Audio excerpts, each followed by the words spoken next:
नमां विष्णुपादाय कृष्णपृष्ठाय भूतले श्रीमते क्रतुदासजी अधिकारी इति नामिने। नमां विष्णुपादाय कृष्णपृष्ठाय भूतले श्रीमते भक्ति वेदांत स्वामिनिति नामिने। नमस्ते सारस्वते देवे गौरवाणी प्रचारिणे निर्विशेष शून्यवादी पाश्चात्य देशतारिणे। जय श्री कृष्ण चैतन्य प्रभु नित्यानंद श्री अद्वैत गदाधर श्रीवास आदि गौर भक्त वृंद। हरे कृष्ण कृष्ण कृष्ण हरे हरे, हरे राम राम राम हरे हरे। मंगलाचरण। ओम अज्ञानते मिरान्धस्य ज्ञानाञ्जनशलाकया चक्षुरुन्मीलितं येन तस्मै श्री गुरुवे नमः। श्री चैतन्य मनोअभीष्टं स्थापितं येन भूतले स्वयं रूपः कदा मह्यं ददाति स्वपदान्तिकं। वन्देऽहं श्रीगुरु श्रीयुत्पदकमलं श्रीगुरून् वैष्णवांचं श्रीरूपं साग्रजातं सहगण रघुनाथान्वितं तं सजीवं साद्वैतं सावधूतं परिजन सहितं कृष्ण चैतन्य देवं श्रीराधा कृष्ण पादान सहगण ललिता श्री विशाखा अन्वितांश। हे कृष्ण करुणा सिंधु दीन बंधो जगतपते गोपेश गोपिका कांत राधा कांत नमस्तुते। तप्त कांचन गौरांगी श्री राधे वृंदावनेश्वरी वृषभानुसुते देवी प्रणमामि हरिप्रिये। वांछा कल्पतरुभ्यश्च कृपा सिन्धुभ्यैव च पतितानां पावनेभ्यो वैष्णवेभ्यो नमो नमः। जय श्री कृष्ण चैतन्य प्रभु नित्यानंद श्री अद्वैत गदाधर श्रीवास आदि गौर भक्त वृंद। हरे कृष्ण कृष्ण कृष्ण हरे हरे, हरे राम राम राम हरे हरे। पुस्तक का नाम गुरु शिष्य और दीक्षा। लेखक श्रीमान क्रतुदास अधिकारी जी। प्रस्तावना। हमारे परम आराध्यतम नित्य लीला प्रविष्ट ओम विष्णुपाद अष्टोत्तरशत श्री श्रीमद एसी भक्ति वेदांत स्वामी श्रील प्रभुपाद की असीम कृपा से गुरु शिष्य और दीक्षा नामक इस ग्रंथ को श्रद्धालु पाठकों के समक्ष प्रस्तुत करते हुए अपार प्रसन्नता का अनुभव करता हूँ। इस संसार में हम देखते हैं कि एक बालक शिक्षा लेने के लिए विद्यालय जाता है, जहाँ उसे गुरु शिक्षा देते हैं। विद्यालय के पश्चात वह महाविद्यालय जाता है, वहाँ भी गुरुओं से शिक्षा ग्रहण करता है और तदुपरांत वह आजीविका के लिए कोई ज्ञान अर्जित करता है, तो उसके लिए भी कोई गुरु ही उसे शिक्षा देते हैं। यदि एक व्यक्ति को एक कुशल चिकित्सक बनना हो तो उसे MBBS की शिक्षा लेकर किसी कुशल चिकित्सक के मार्गदर्शन में ज्ञान लेना होगा।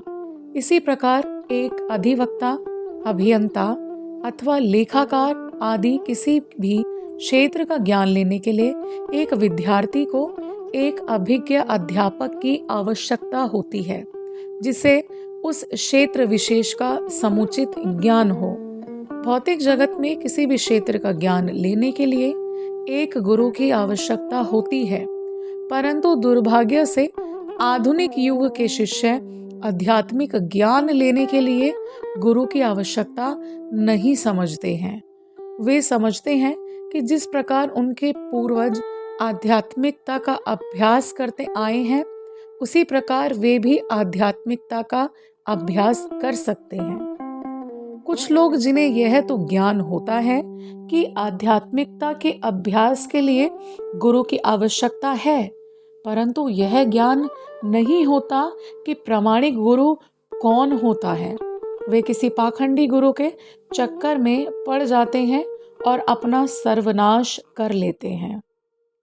अधिकतर लोग भारत में आजकल आई हुई पाखंडी गुरुओं की बाढ़ देखकर गुरु धारण करने को झंझट समझते हैं और सोचते हैं कि मैं स्वयं ही अपने अनुसार आध्यात्मिकता का अभ्यास कर लूंगा।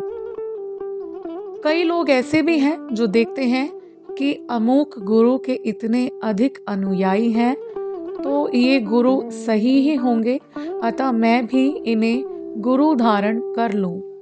गुरु नहीं बनाना अथवा दूसरों की देखा देखी गुरु बनाना या किसी पाखंडी के चक्कर में पड़ जाना, ये सभी समस्याएं हैं।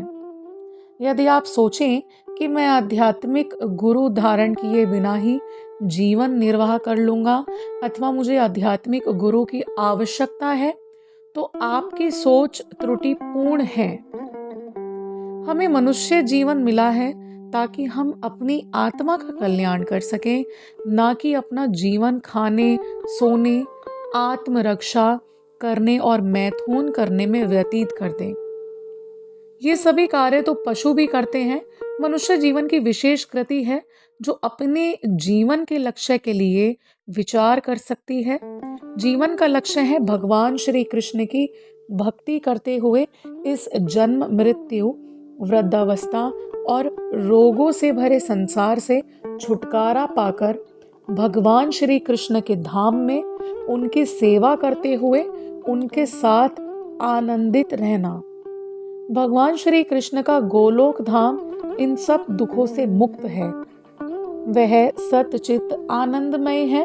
जो व्यक्ति जीवन का यह लक्ष्य प्राप्त करवाने में हमारी सहायता करे, वह आध्यात्मिक गुरु है। आध्यात्मिक गुरु धारण करने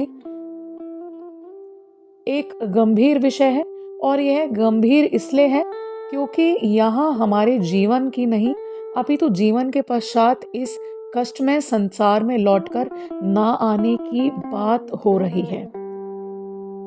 आजकल कई लोग ऐसे गुरुओं को धारण कर लेते हैं जो केवल शिष्य का धन चाहते हैं, उसके कल्याण से उन्हें कोई लेना देना नहीं होता। ऐसे गुरु पाखंडी होते हैं। एक व्यक्ति को चाहिए कि वह गुरु धारण करने से पूर्व गुरु तत्व के विषय में ज्ञान अवश्य प्राप्त करे, वह गुरु की योग्यताओं को समझे और तब निर्णय करे कि एक सच्चा आध्यात्मिक गुरु कौन है।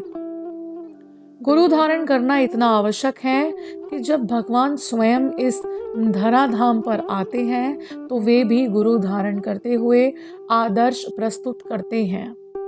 इस पुस्तक में हमने यह चर्चा की है कि हमें एक आध्यात्मिक गुरु की आवश्यकता क्यों है और वे कौन सी योग्यताएं हैं जो एक गुरु की प्रामाणिकता सिद्ध करती हैं। मनुष्य को चाहिए कि वह गुरु का निश्चय करने के पश्चात उन्हें पूर्ण समर्पण करके उनकी निष्ठापूर्वक सेवा करे ताकि गुरु प्रसन्न होकर उसे दिव्य ज्ञान प्रदान करें और वह इस दुखालय से सदैव के लिए मुक्त हो सके।